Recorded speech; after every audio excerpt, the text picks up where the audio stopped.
ह्या सुट्टीत MSCIT मध्ये अनुभवा AI/ML च्या रंजक दुनियेचा सफर। MSCIT आंतरराष्ट्रीय दर्जेचा परिपूर्ण कम्प्युटर कोर्स। आजच MSCIT ला प्रवेश निश्चित करा। MSCIT course powered by AI। Uran तालुक्यातील पागोटे ग्रामपंचायतमध्ये दिनांक 10 एप्रिल रोजी अधिराज किशोर पाटील यांची उपसरपंचपदी बिनविरोध निवड झाली। अधिराज पाटील यांच्या घराण्यात सरपंच पदाचा वारसा चालत आलेला आहे। सन 1960 रोजी पहिले सरपंच अधिराज पाटील यांचे पणजोबा स्वर्गीय गणपत काथारी पाटील हे होते। तदनंतरच्या काळात त्यांचे चुलत आजोबा मनोहर गणपत पाटील यांनी सरपंच पद सांभाळलं। त्यानंतर त्यांची आजी गीता मुकुंद पाटील यांनी देखील सरपंच पद भूषवलं। त्यानंतर आता अधिराज किशोर पाटील हे उपसरपंचपदी नियुक्त झालेत। पागोटे ग्रामपंचायतचे सरपंच कुणाल पाटील यांनी उपसरपंच पदाचा कार्यभार अधिराज पाटील यांच्याकडे सोपवून त्यांची बिनविरोध निवड झाल्याचं सर्वानुमते जाहीर केलं।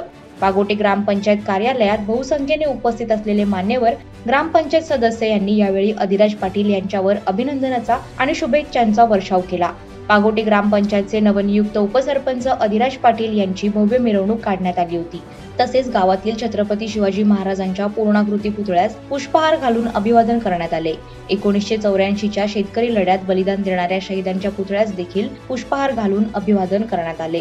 या कार्यक्रमाला मान्यवर ग्रामपंचायत सरपंच कुणाल पाटील व ग्रामपंचायत सदस्य, महिला सदस्य तसेच अधिराज पाटील यांचे नातेवाईक, मित्रपरिवार, गावातील बहुसंख्य नागरिक उपस्थित होते। अधिराज पाटील हे वयाच्या 23व्या वर्षी पागोटे ग्रामपंचायतचे सदस्य म्हणून निवडून आले आणि 24व्या वर्षी उपसरपंच पदाची माळ त्यांच्या गळ्यात पडली। दानशूर, प्रेमळ, मितभाषी, सर्वांना सोबत घेऊन जाणारे व विकासात्मक दृष्टिकोन बाळगणारे आदर्श व्यक्तिमत्व म्हणून जनता त्यांच्याकडे बघत असते। अधिराज पाटील यांची पागोटे ग्रामपंचायतच्या उपसरपंचपदी बिनविरोध निवड झाल्यानं त्यांच्यावर सर्व स्तरातून शुभेच्छा आणि अभिनंदनाचा वर्षाव होतोय। वादळवारा लाईव्ह साठी विठ्ठल ममताबादे, उरण।